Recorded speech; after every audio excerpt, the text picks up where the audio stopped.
Thank you for listening to this training audio. We hope it inspires and equips you.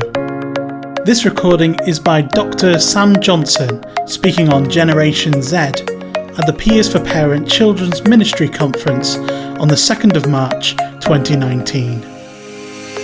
Well, thank you. And can I just say what a privilege it is to be here? And as Stephen said, it did come as a bit of a shock to me because I was minding my own business in the office.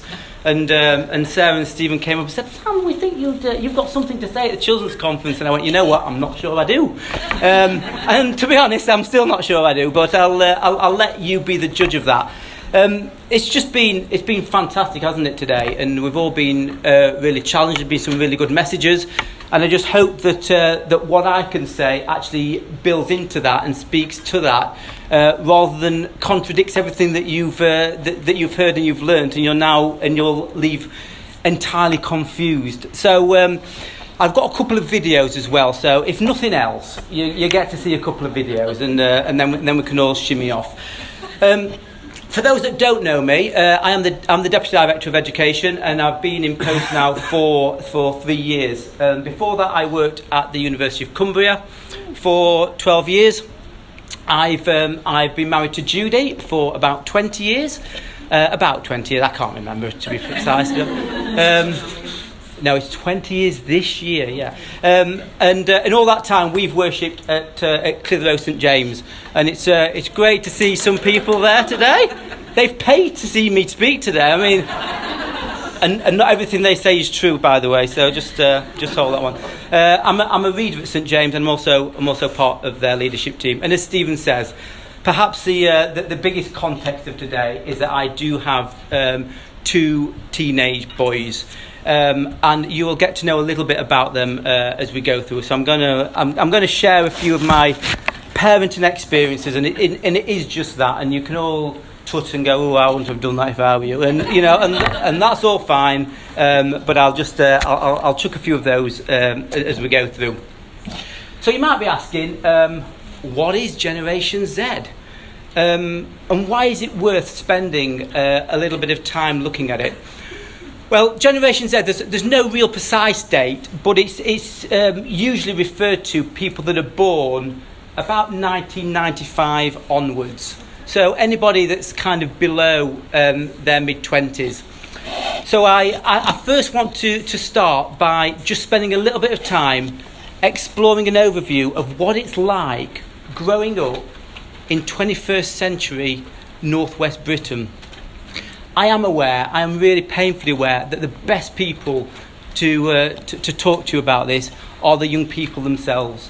And so maybe all we can do today is give you some kind of context and a really broad overview so that you can ask questions of them, talk to them, begin to explore things that interest them or frighten them or excite them, and perhaps learn to avoid some of the issues that we, frankly, might be concerned and exercised about, but they don't seem to think are remotely as important as we do. So we're going to spend a little bit of time looking at that. And second, once we've done that, I want to, we might have painted a picture of a world that's a little bit alien and a little bit different to the childhoods that we had. So I want to spend some time reminding ourselves of some of the universal, timeless needs of children and young people. We can look at that continues, because often we lose sight of that because we're so busy focusing on all that changes and feels slightly unfamiliar. So we'll spend a little bit of time just looking at that we already know. And third, and this is briefly at the end, so don't worry when I've gone for 42 minutes, I've only got down to my third point. I just want to ask why all this matters. Why does it matter understanding and reaching out to Generation Z? And if it does matter, then what should our response be? And I'm not going to spell out answers, partly, in fact mainly because I don't have many, but I will pose a series of questions that you, as in your parishes, in your churches, might want to explore and look at in some greater depth. So first up, what is Generation Z? Or as they call it in America, Generation Z or Gen Z. Sounds like a pop star, doesn't it? Gen Z. I'm going to play you a short video. And this was done by Time magazine in America, and it is American, but it's very relevant to Generation Z in Britain. Just that gives a brief overview for a few minutes of what generation is and is about. And again, it's generalisations. You might recognise things, you might not, you might agree, you might disagree. But we'll just spend a couple of minutes looking at this one. Generations are really about cultural change. By studying generations, we can get an idea of how growing up now as a child or a teen is different from it was for, say, the Gen Xers growing up in the 80s or the Boomers growing up in the 1960s.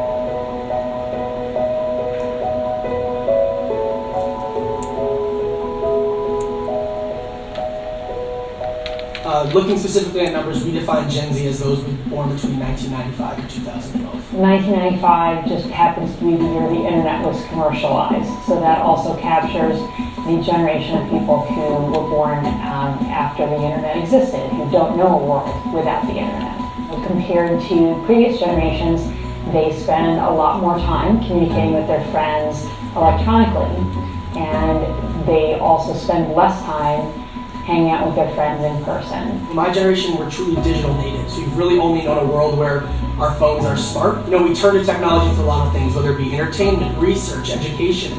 It's truly just part of who we are. I'm not entirely convinced that iGen's skill with social media is going to be a complete positive. It's also linked to depression and anxiety and unhappiness, especially for people who are spending too much time on social media, who are comparing themselves to others too much. You know, people always talk about taking digital detoxes and stepping away for a little bit, and I don't know if it's necessarily cutting out the phone for a month at a time, but understanding that it's okay to put down your phone for a couple hours, don't have it at the dinner table, try not to be on your phone right before bed. There's just time and a place for everything, and I think understanding that is really important. I think something that parents can do to help with this anxiety that phones and information overload is really helping them sort of analyze and prioritize the information is what we find is something that's definitely needed with this generation. At the moment, what many people think of when they think of iGen is a teen or young adult, looking at his or her phone. But I think they'll become known for other things as time goes on. One of our traits that is very upfront with my generation is that we're very, very realistic. At a young age, we were thrown into a world that you could say wasn't the prettiest. We grew up amongst the 2009 recession after 9/11, and our parents didn't tell us we could necessarily be whatever we wanted. They told us that it's a hard world out there, you're going to have to work your butt off, and if you're not willing to, there's plenty of others that will. Gen Z entering the workforce, it's going to be a lot of change. For Gen Z, if I can log on and log in, I'm at work. So I think the physical office is really going to be challenged. Another thing that we know about this generation they're really going to challenge is the pace at which things get done. Everyone talks about work-life balance. I got my work and my life, and works from 9 to 5, and then your life, and how do we balance the two? What I love about Gen Z is they just don't think it works, and it really hasn't worked. What they go for is work-life blend, where work and life are 7 days a week, 24 hours a day. By spring of their senior year, iGen teens are less likely, compared to previous generations, to have their driver's license, to work at a paid job, to go out on dates, to drink alcohol. And we've already seen this with millennials in young adulthood, taking longer to settle into careers, to marry, to have children, and so on. So the whole developmental trajectory is slowed down.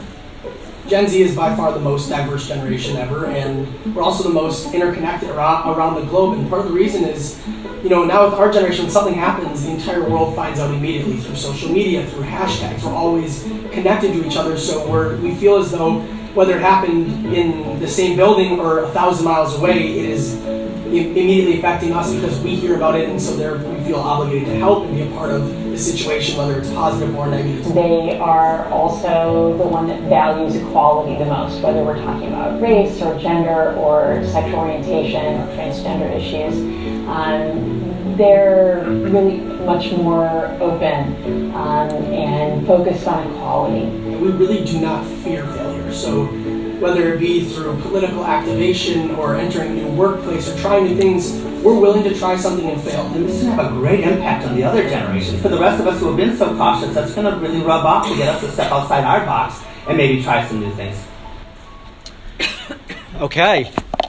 I hope you found that interesting, and perhaps a couple of things just jumped out at you. Perhaps some of that was quite familiar, perhaps some of that was new, and it sets the landscape. It's quite a messy landscape of what we're going to be looking at, because I think young people, they have complex, contradictory and paradoxical lives.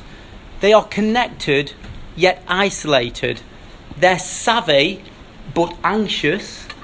They are indulged but stressed.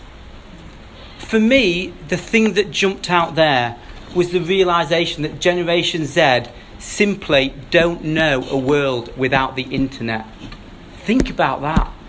For them, the internet has always been part of life, and all the benefits of that, but also the challenges and the dangers that brings. It's just something that they've always lived with. In a way, just that fact alone makes growing up as a child or teenager today certainly very different to the experience I had, and probably very different to the experience that you had.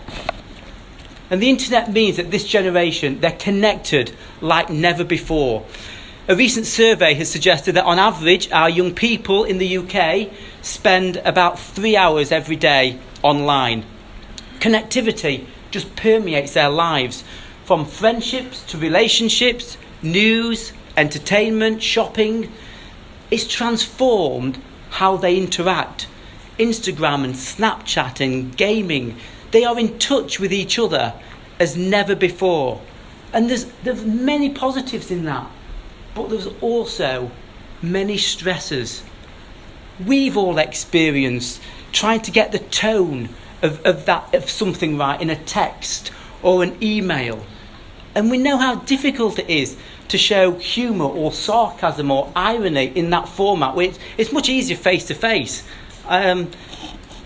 It's just normal when you're face to face. But getting it wrong and interpreting it wrong can lead to enormous stress and pain and difficulty. And children and young people have to learn to deal with that, not just additional to friendship, but actually as a fundamental part of it.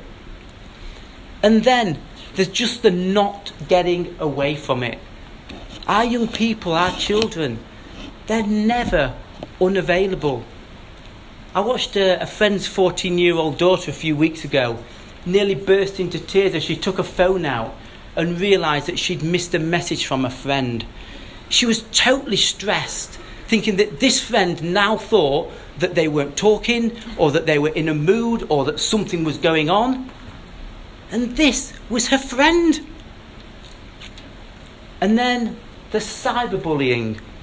It can and it does go on 24 hours a day, before school, after school, during school, evenings, nights, weekends. And if you're not in contact, well, that's even worse, because if you're not in contact, clearly all those people that are in contact are talking about you, and they're slating your hairstyle or your trainers or your clothes. Some of these things I know always went on, but there's a new intensity to it that simply never stops. And in this context, parents, what do we say? Get off your phones, put it down. It's just something to think about.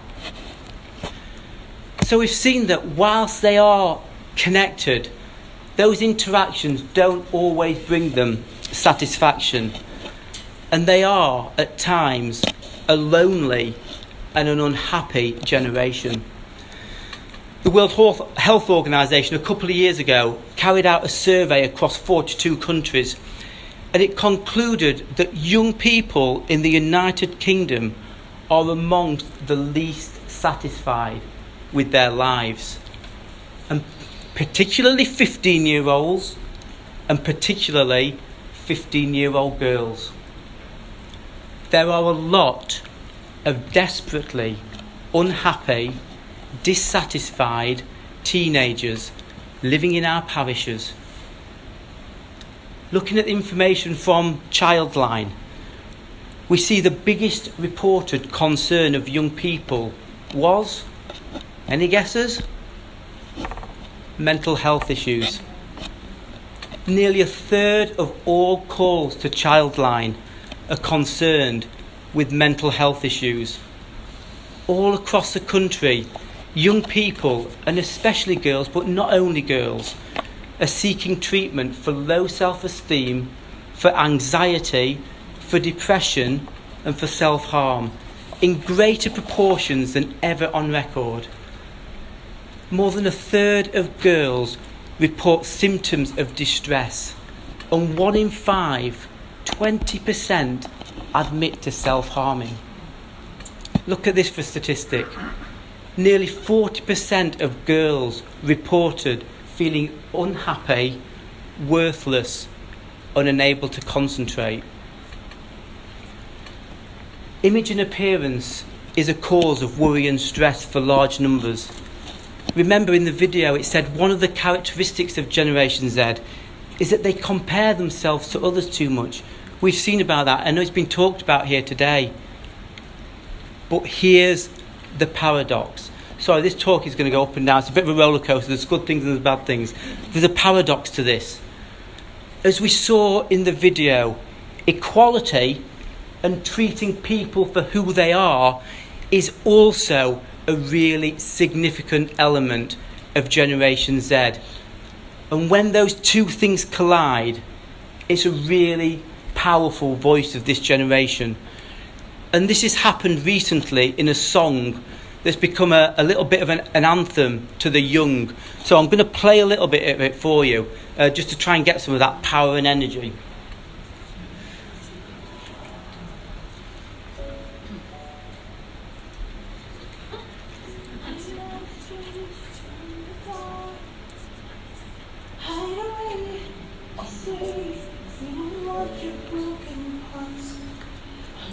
Be ashamed of all my scars.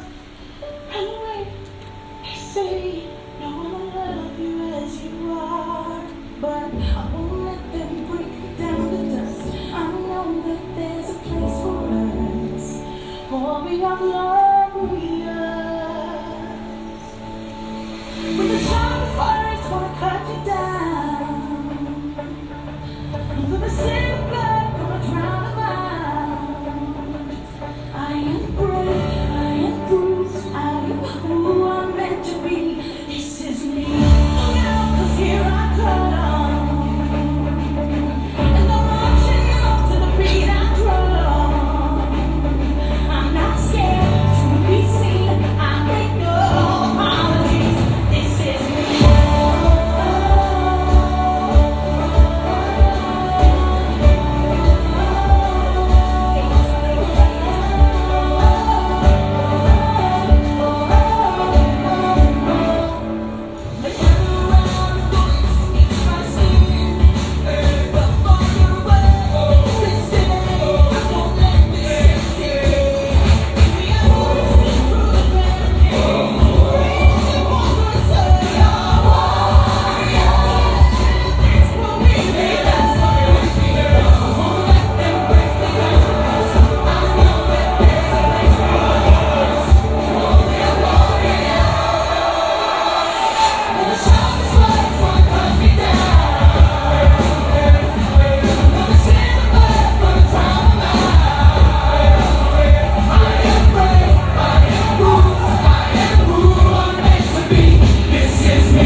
I was promised dancing then, but it's fantastic. It's a really powerful and an energising message.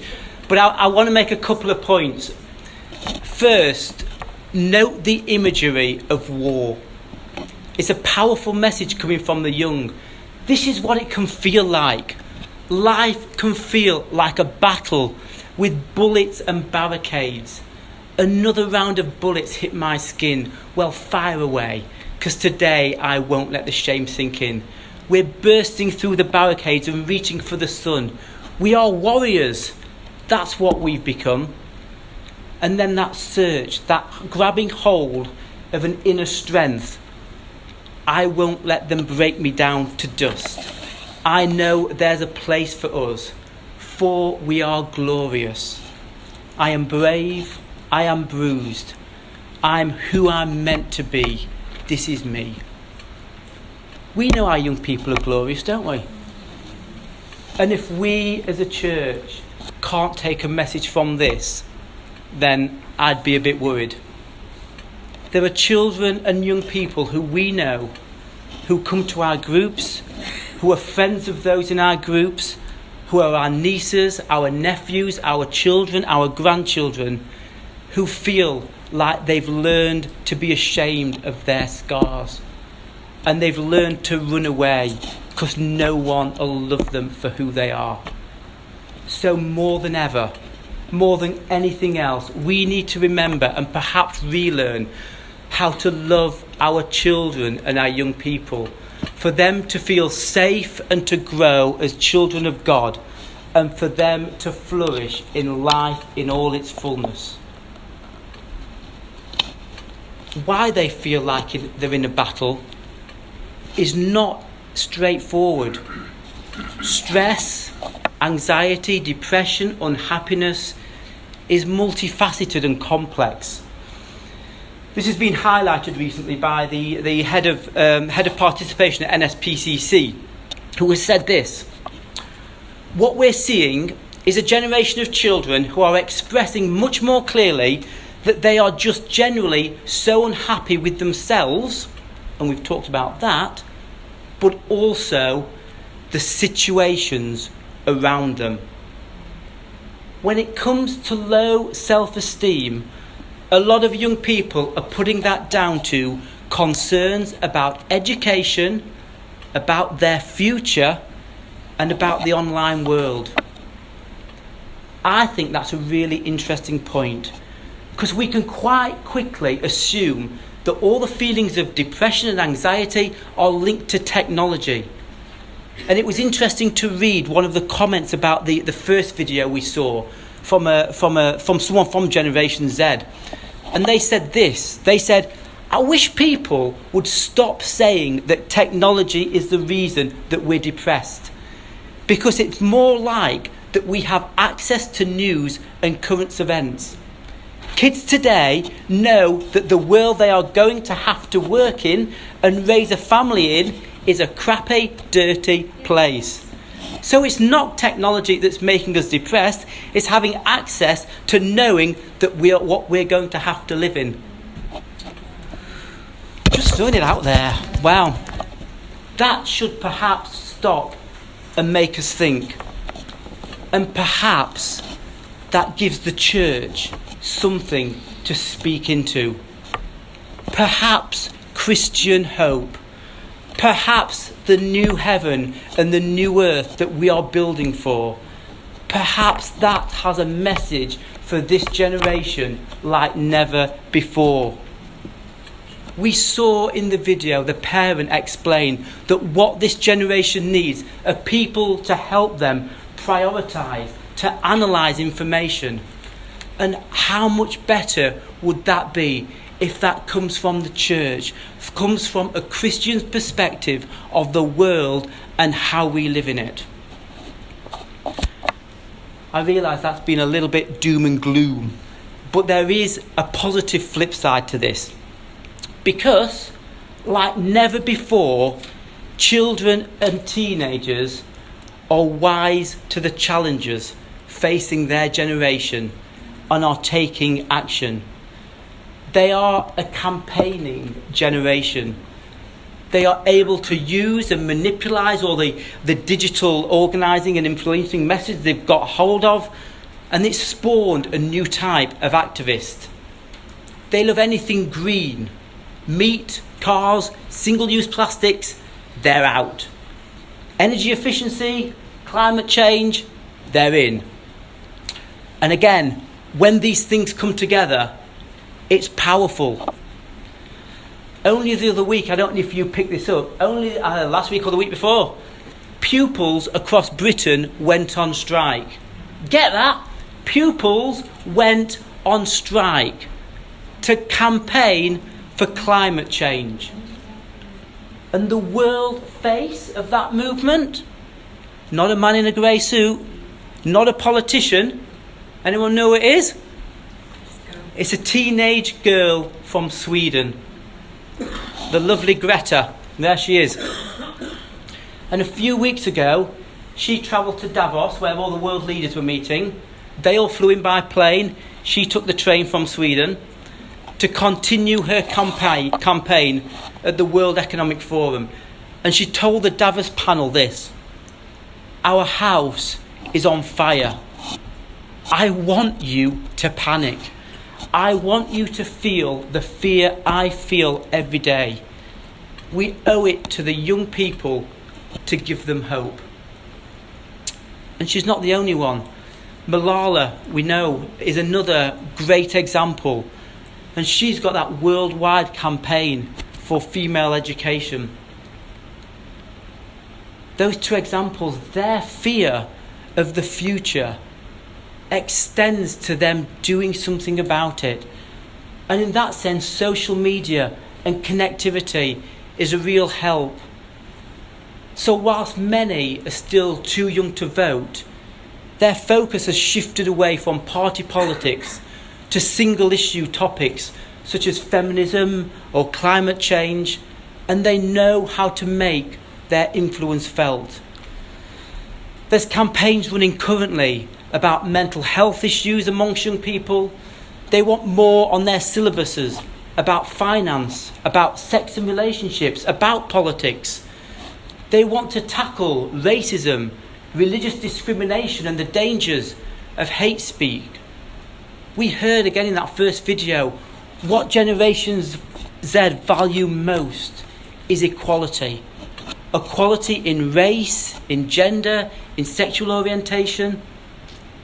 And remember, all this time, they're connected in to mainstream media, mainstream news media. And they know what's going on. The average 12-year-old now knows much more than the average 12-year-old 20 or 30 years ago. And watch out, because they're likely to have an opinion about it, as we know at our tea table most evenings. And when it comes to Brexit, have we mentioned that word today? Sorry, it was nearly a Brexit-free zone, sorry. Most of those able to vote wanted to remain in the EU. They're connected people. They expect to travel. They access all sorts of languages and cultures and outlooks without ever really leaving even their bedrooms. I'll tell you a little anecdote that's bound to offend most of you, but I'll tell it you anyway. The other day, we were having our weekly forage into the foothills of Brexit at our dinner table with our two boys, when Reuben, how old's Reuben, 13-year-old, just blurted out, "Well, old people are weird."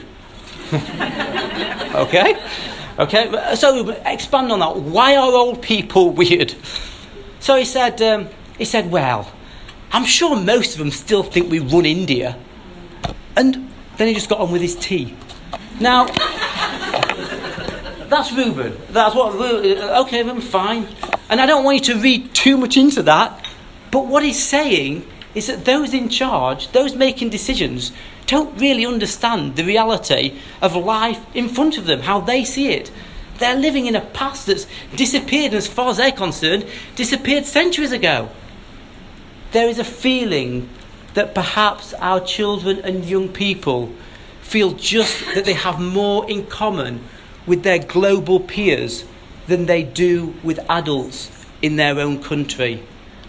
And now they have the means and capabilities to sustain and make those connections.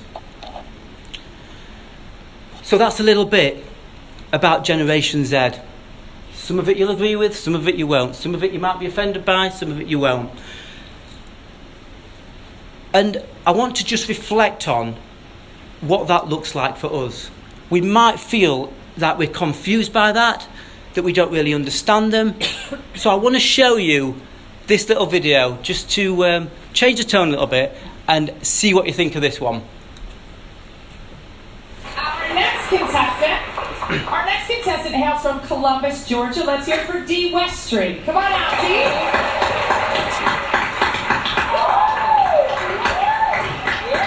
All right. All right, so what is your talent? What will you be performing today? I'm a street painter, and I'm going to do a painting in a minute and a half or less. All right, here we go. Let's hear for D. West Street.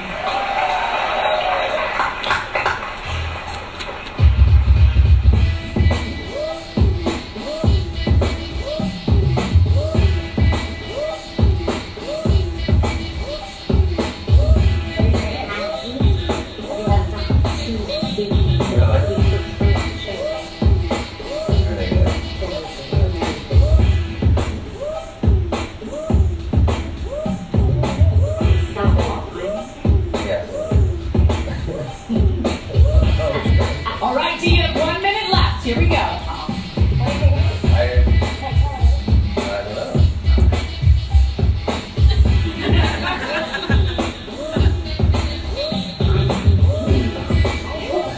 45 seconds, D. Here we go.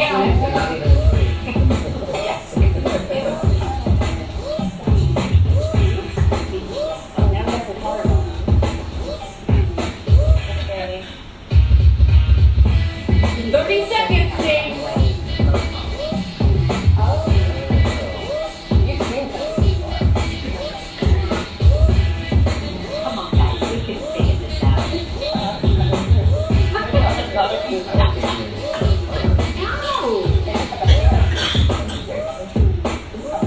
All right, it's coming down to the wire. 15 seconds, D. Come on. Get up, come on. 3, 2, 1. Let's hear it for D. West Street.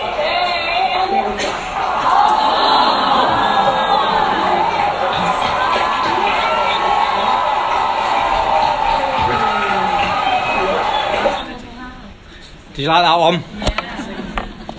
It's a really important lesson for us. Sometimes you might think you've no idea what you're looking at. It's just blotches. But actually, you're looking at something that's really familiar, that does make sense. You just might be looking at it in the wrong way. And I think we've got a real message for that when we're looking at Generation Z. So whilst Generation Z are different, that maybe just don't make sense, maybe it is an alien world, turn the picture round and remember and see what you always know about looking at children and looking at young people.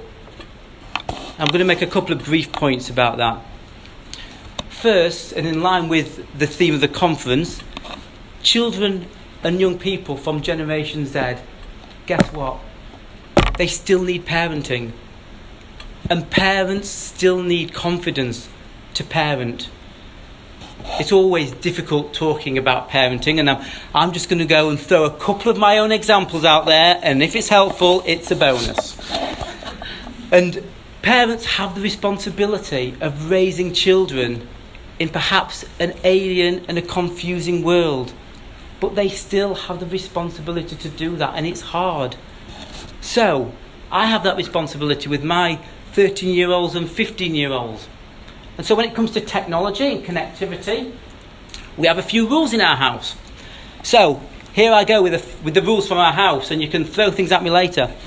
To be honest, we held off as long as possible to get an Xbox in the house. But the day that my two boys ganged together and brought their money box down and emptied it on the table and said, "We are buying our own Xbox, Dad, is that all right?" I said, well, fair enough. So, first rule, just because they bought it doesn't mean they can do what they want with it. Okay? That's the first rule. Second rule of our house, Xbox lives in a public space. That means we all have to compromise. We've only one TV in our house, and in my opinion, that's one TV too many, but there you go. And the Xbox is connected to it. So then when they want to play on it, they do so in the lounge, which means that it has to be convenient for everyone. Third rule, Xbox only at the weekends. Fourth rule, any arguing about switching off the Xbox means that there is no Xbox. And fifth rule, phones in our bedroom at least half an hour before bedtime. There you go. They're the rules.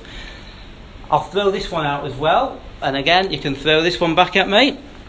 My kids now laugh at us, and I think with some genuine understanding, when we say that we don't run a democracy in our house. We run a benign dictatorship. And you'll have opinions about those rules. And they were nothing that we sat down and just thought, how can we make life as awkward for anybody, and, you know, draconian response to the Xbox. They were just rules that we needed to operate a relatively happy, relatively content, and a healthy household. And the kids agreed to it, and to be fair to them, they never argue about it, because they're the rules that's always been. And I've got to say, only once have we ever had to switch the Wi-Fi off. As I said, these rules may or may not be good rules, but parents need confidence to make rules. The confidence to set boundaries, to accept that they might get some things right and they might get some things wrong, and to stand up to peer pressure from other parents. Parents in the room, peer pressure from other parents. It's the worst peer pressure in the world, because we're all trying to work out what to do with this. But one important point I really want to make, and this is for particularly those that work with children as well, is that the rules we set for our Xbox don't work because of the day we set them for the Xbox. They work because of something that happened 12 years ago that's gone down in folklore in our house. It was a day that my youngest son, Reuben, he was 2 or 3, and he did something, and I can't quite remember what, which meant he had to go and sit on the naughty step. So my wife took him along and put him on the naughty step, and he turned round and ran upstairs. So Judy went upstairs, got him second down, put him on the naughty step, and Reuben turned round and ran upstairs. So she did it again, 3rd time, 4th time, 5th time, 6th time, 7th time, 8th time, sat him down. What did he do? No, he didn't. He turned around and ran upstairs. 12th time, guess what he did? Turned around and ran upstairs. By this time, Judy is almost in tears, thinking there's a battle going on here and I need to win this battle. 17th time, Reuben sat on the step and stayed on the step. And he learnt a lesson. And it's a lesson that's remained with him. Doing that with a 4-year-old, a 3-year-old, is hard work. Doing it with a 14-year-old... I was talking to my wife last night. I said, doing it with a 14-year-old is impossible. And she said, oh, don't say that. Say almost impossible. I said, so all right then, almost impossible.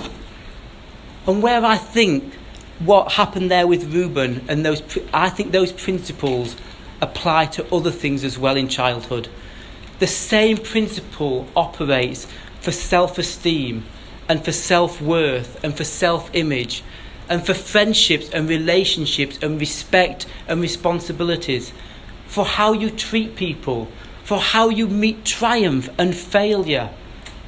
All these things can and should be taught and modelled to our children and instilled in our children. And it's difficult, and it's tiring, and it's confusing, and at times it's downright inconvenient. But trying to instill those things in a 14-year-old is much more difficult. So what I'm saying is that parenting in Generation Z has many similarities to other generations. You need to be a parent from day one. Children need boundaries. Parents are their parents, not their best friends. Children need routine. They need parents with time. Parents need to be confident enough to know that just because our children live in a slightly strange and unfamiliar world, it doesn't mean that they know best how to survive and to thrive in it. And above all, our children need love and security. And that is something that we see is constantly being undermined in the world that they inhabit. And all that combines regularly in our household as my grumpy tough tackling 13-year-old 5'8" centre back lands on my knee for a cuddle. It can be pretty difficult and a lonely role for parents, and they need support and encouragement, and to be able to try things and to fail as well as succeed, and to be able to make those positive and helpful decisions for their children. And like that picture, that hasn't changed. So your time, your advice, your love, your care is still worthwhile. It's still important. And even if you may be thinking otherwise, it's still relevant. So third, why does all this matter? Why does all this matter to us as a church? And where is the challenge for us as a church and as parents in all this? As I've gone along, I've thrown in a few questions and pointers about this, and one of the recurring themes, I think, is social isolation. And perhaps more than anything, we are called as a church to speak into that. Again, the head of participation at NSPCC says, there's a perception that this generation should be the happiest and most content because they've got so much connectivity across the world and so much information at their fingertips. But that connectivity is actually disconnecting people from real friendships and the opportunity to enjoy the world together. People think they've got thousands of friends, but in actual fact, who really knows them? It's probably nobody these days. Not their parents, as they don't eat together and are working longer hours. Not their siblings, because they're sitting in separate rooms on phones and they text each other. Being known is a really important part of being alive. Hear that again. Being known is a really important part of being alive. And we saw in the This Is Me video something captured of Generation Z, and I saw a choir of teenage girls sing that a couple of weeks ago, and it was moving and it was really inspiring, but it also made me sad and worried. The song indicates that we can do this in our own strength and as individuals. That line, today I'm not going to let them win, today I'm not going to let the shame sink in, and that's great and that's fine. But we know that today is not always tomorrow. And tomorrow, I may not have that same strength and I may not have that same will. With the constant 24-hour pressure, there feels that there's almost an inevitability that building and resisting things in our own strength is only going to last so long. Because building and resisting in our own strength is tiring. It's hard work, it's lonely, and ultimately it may perhaps and probably will fail. And that song, as much as anything else, screams out to me that the answer for Generation Z is a deep and sustainable and firm faith in Jesus Christ. To know you are loved as sons and daughters of the eternal, life-giving, life-fulfilling God who treasures you as his own is a message that our young people need to hear. And they are interested. Faith and spirituality is not necessarily something they avoid talking about. They are open for that debate, for that discussion, for that exploration. But it has to be authentic.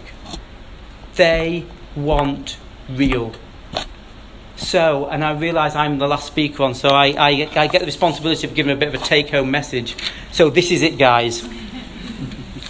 So talk to them about grace and show them grace. Talk about forgiveness and show them forgiveness. Talk about hope and demonstrate hope.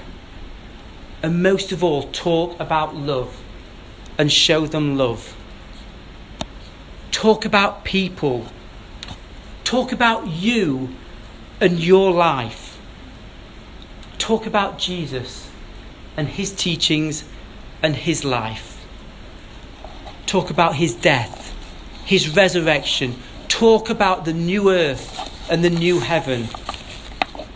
And talk about how God has transformed lives in the past, but also today.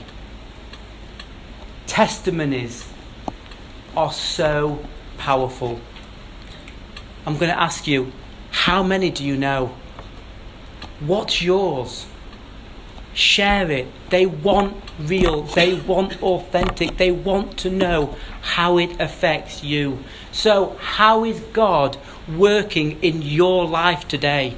What could you share of God with a child or a young person? They need more real life contact and interaction, and our churches are central to how that can happen. But for it to happen, we perhaps need to do things a bit differently. So I'm going to leave you with a couple of questions. What does that look like for you? When does it look like? How does it look like? And as you begin to explore those questions, I want you to focus on one big question. How are we bringing the transformational message of Jesus into the lives of Generation Z? Please note, the question is not, how do I grow children and youth work in my church? The question is, how are we bringing the transformational message of Jesus into the life of Generation Z? Before I go, I've just got one more slide because you've probably heard enough from me, and this is one church's answer to this. So I'm going to leave it up, and you can browse around it. But I just want to focus on the bottom one, because you can do all of it. You can do all the programs, you can meet, you can have pizzas, you can have fun, you can have Bible studies, you can talk, you can do it all. But what did this church do? They prayed for the young people, and they prayed for the young people every day for 10 years. And that, in a way, sums up everything I wanted to say. And before I just finish, let's just spend some time in prayer together. Father God, I just want to thank you for all the children and young people that we come into contact with. Just thank you for their lives. And Lord, we just pray that you will guide us, that you will give us the wisdom, that you will give us the strength to help them seek out a relationship with the transformational God that loves them, that cares for them. Father, I just pray that your Spirit will rest on each one of us, will rest on our churches, will rest within our parishes. Just convict us, Lord, in your Spirit to reach out into Generation Z and talk with that authentic, life-giving, real voice where Jesus is real, where Jesus transforms lives. Father, we just ask this in Jesus' name. Amen. Amen. Thank you. We hope that you've enjoyed listening to this talk. For more resources and training, please visit the resource area at bdeducation.org.uk.